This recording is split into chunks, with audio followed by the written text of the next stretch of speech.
Let's talk about gluten, because that seems to be all the rage, gluten-free, everything else. I believe you have a bit of a different view on gluten, or maybe wheat. Can you kind of share what are your thoughts on this, very demonized type of ingredient that's been with us forever?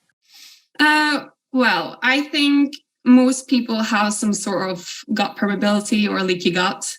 Gluten will be a problem for everyone who has that, and so everyone has some degree of it. Even us that's really healthy and nutritionists or health coaches, we will have some degree of it as well. So I'm not opposed to it if you don't have any digestion issues. A little bit is fine. I think it also comes down to, like, you have to enjoy your life. And if you really enjoy having some bread and butter before your dinner at restaurants, that's fine. But if you have severe digestion issues, gluten is something that needs to be cut off completely until you get to the stage where you can enjoy foods more freely.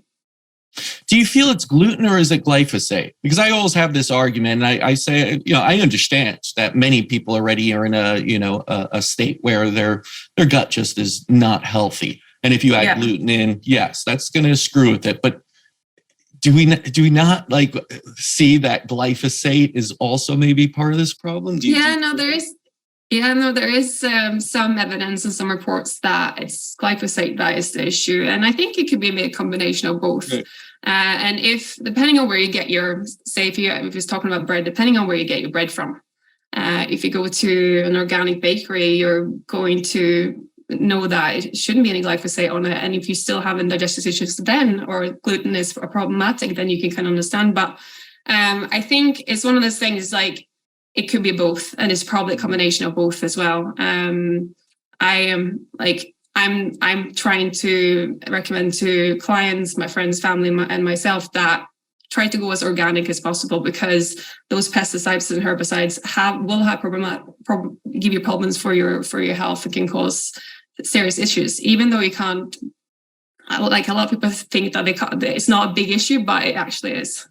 It's a really good point, because I know there's something called the Italian paradox, that people in America or elsewhere that swear off gluten, feel fine, can't eat any pasta here, can't eat any breads, travel to Italy, have the pasta there and feel fine, right? And suddenly is it the gluten, or is it the quality of what you're eating and what it's sprayed with and what else is there?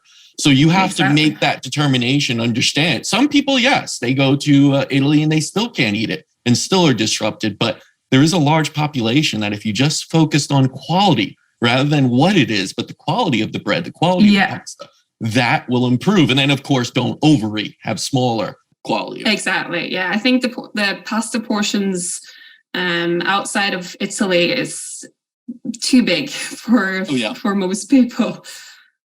Well, you come from Norway, actually. Originally, you're from Norway. Yes. A beautiful Scandinavian country with a very different, I would say, diet and lifestyle than an American standardized diet and lifestyle.